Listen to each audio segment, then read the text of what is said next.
nama saya Sylvia Unsyatul Salsabila. Saya dari kelas Tadris Ilmu Pengetahuan 3B. Di sini saya akan menjelaskan materi mengenai bela negara. Yang pertama, unsur-unsur negara.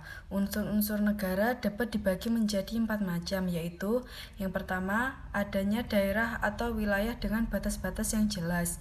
Yang kedua, adanya rakyat yang menetap atau disebut unsur konstitutif. Yang ketiga, adanya pemerintah yang berdaulat. Yang keempat, adanya pengakuan dari negara lain atau disebut dengan unsur deklaratif. Selanjutnya, pengertian bela negara. Bela negara yaitu sikap dan tindakan warga negara yang didasari oleh kecintaan pada negaranya untuk melindungi dan mempertahankan negaranya dari berbagai macam ancaman, baik ancaman dari dalam negeri maupun luar negeri. Motivasi untuk membela negara yaitu dapat dilakukan dengan cara sebagai berikut. Yang pertama, bukan karena undang-undang yang mewajibkan, melainkan lebih mendasar lagi. Yang kedua, karena ia mencintai bangsa dan negaranya. Selanjutnya, latar belakang pentingnya bela negara. Bela negara diperlukan karena adanya ancaman berupa setiap usaha dan kegiatan, baik dari luar negeri maupun dalam negeri, yang dianggap membahayakan kedaulatan negara, keutuhan wilayah negara, dan keselamatan bangsa. Berikut berbagai sumber ancaman. Yang pertama, ancaman dari dalam negeri. Contohnya, konflik antar KLP atau golongan, KLP Saparis. Ketiga, pemaksaan kehendak. Keempat, korupsi. Kelima, memudahnya rasa nasionalisme. Yang keenam, kemiskinan dan pengangguran. Yang kedua, ancaman dari luar negeri. Contohnya, 1. Invasi atau agresi militer. 2. Serbuan budaya asing. 3. Terorisme skala internasional. 4. Jaringan narkoba skala internasional. 5. Penjajahan kekayaan alam. 6. Spionise atau infiltrasi. Yang ketujuh, sabotase. Bentuk ancaman juga dibagi menjadi 2, yaitu yang pertama ancaman militer. Contohnya, aksi teror bersenjata oleh jaringan terorisme internasional. Yang kedua, blokade. Yang ketiga, pemberontakan bersenjata. Yang keempat, perang saudara antar KLP yang menggunakan senjata Yang kedua yaitu ancaman non-militer. Contohnya seperti ancaman yang menggunakan kekuatan senjata, yaitu seperti kekuatan ekonomi, politik, dan sosial budaya yang dinilai mampu membahayakan kedaulatan negara, keutuhan wilayah negara, dan keselamatan segenap bangsa. Selanjutnya, pentingnya partisipasi masyarakat dalam bela negara. Ada 3, yaitu yang pertama adanya ancaman, yang kedua sistem pertahanan kita adalah sishan kamrata. Dalam hal ini, rakyat merupakan salah satu komponen pertahanan, yaitu sebagai komponen cadangan.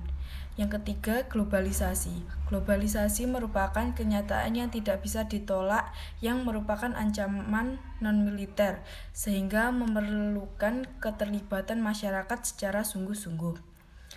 Lanjut, bentuk-bentuk usaha pembelaan negara.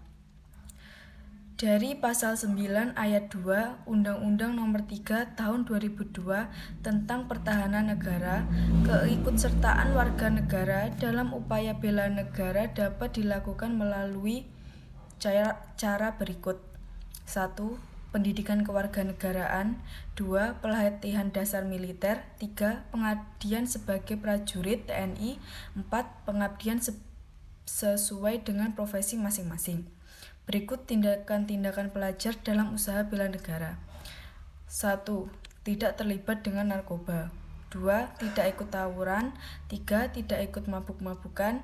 4. Tidak berbuat onar baik di sekolah maupun di luar sekolah. 5. Rajin belajar. 6. Berprestasi. Selanjutnya, tujuan negara.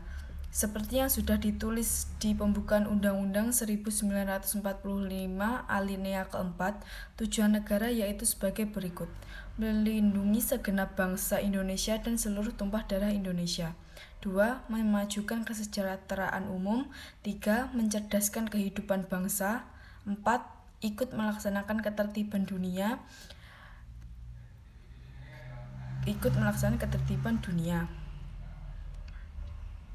Yang kedua yaitu ancaman non-militer. Contohnya seperti ancaman yang menggunakan kekuatan senjata, yaitu seperti kekuatan ekonomi, politik, dan sosial budaya yang dinilai mampu membahayakan kedaulatan negara, keutuhan wilayah negara, dan keselamatan segenap bangsa. Selanjutnya, pentingnya partisipasi masyarakat dalam bela negara.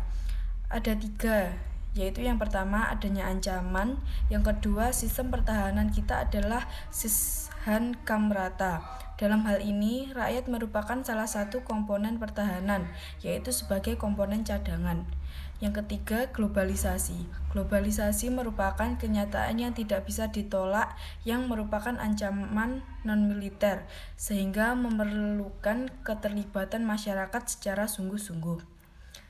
Lanjut, bentuk-bentuk usaha pembelaan negara. Dari pasal 9 ayat 2 Undang-Undang Nomor 3 Tahun 2002 tentang Pertahanan Negara, keikutsertaan warga negara dalam upaya bela negara dapat dilakukan melalui cara berikut. 1. Pendidikan kewarganegaraan. 2. Pelatihan dasar militer. 3. Pengabdian sebagai prajurit TNI. 4. Pengabdian sesuai dengan profesi masing-masing. Berikut tindakan-tindakan pelajar dalam usaha bela negara. 1. Tidak terlibat dengan narkoba. 2. Tidak ikut tawuran. 3. Tidak ikut mabuk-mabukan. 4. Tidak berbuat onar baik di sekolah maupun di luar sekolah. 5. Rajin belajar. 6. Berprestasi. Selanjutnya, tujuan negara. Seperti yang sudah ditulis di pembukaan Undang-Undang 1945 alinea keempat, tujuan negara yaitu sebagai berikut: melindungi segenap bangsa Indonesia dan seluruh tumpah darah Indonesia. 2. Memajukan kesejahteraan umum. 3. Mencerdaskan kehidupan bangsa. 4. Ikut melaksanakan ketertiban dunia. Selanjutnya, sifat negara. Sifat negara dibagi menjadi 3, yaitu sifat memaksa. Hal ini berarti bahwa negara mempunyai kekuasaan untuk menggunakan kekerasan fisik secara legal atau sah untuk memaksa warga negaranya agar peraturan perundang-undangan ditaati, sehingga ketertiban dalam masyarakat akan tercapai. Kedua, sifat monopoli. Negara memiliki sifat monopoli dalam menetapkan tujuan bersama dalam masyarakat, sehingga kegiatan yang menyangkut hak hidup orang banyak dimonopoli oleh negara. Ketiga, sifat mencakup semua. Semua peraturan perundang-undangan berlaku bagi semua orang tanpa terkecuali. Lanjut, fungsi negara dibagi menjadi 4, yaitu melaksanakan penertiban dalam masyarakat. Hal ini untuk mencegah terjadinya pemberontakan dalam pertikaian di masyarakat. Maka negara harus melaksanakan penertiban dengan cara mengatur hubungan manusia dalam masyarakat. Yang kedua, melaksanakan pertahanan dan keamanan, yaitu negara berfungsi untuk mencegah dan menanggulangi berbagai macam ancaman, gangguan, hambatan, dan tantangan, baik dari dalam negeri maupun dari luar. Untuk itu, negara harus memiliki angkatan bersenjata dan alat-alat pertahanan yang memadai dan selalu terpelihara. Ketiga, mengusahakan kesejahteraan dan kemakmuran rakyatnya, yang artinya negara berkewajiban untuk mengusahakan tercapainya kemakmuran dan kesejahteraan bagi seluruh rakyatnya. Untuk itu, maka pemerintah harus melaksanakan pembangunan yang merata di segala bidang, baik di kota maupun di pedesaan. Yang keempat, menegakkan keadilan. Keadilan sendiri merupakan hak bagi setiap manusia, dan setiap orang harus memperoleh rasa keadilan, mendapatkan hak-haknya, serta terhindar dari tindakan sewenang-wenang ataupun ketidakadilan. Berikut materi yang dapat saya sampaikan. Apabila ada kurang lebihnya, saya mohon maaf. Terima kasih. Wassalamualaikum warahmatullahi wabarakatuh.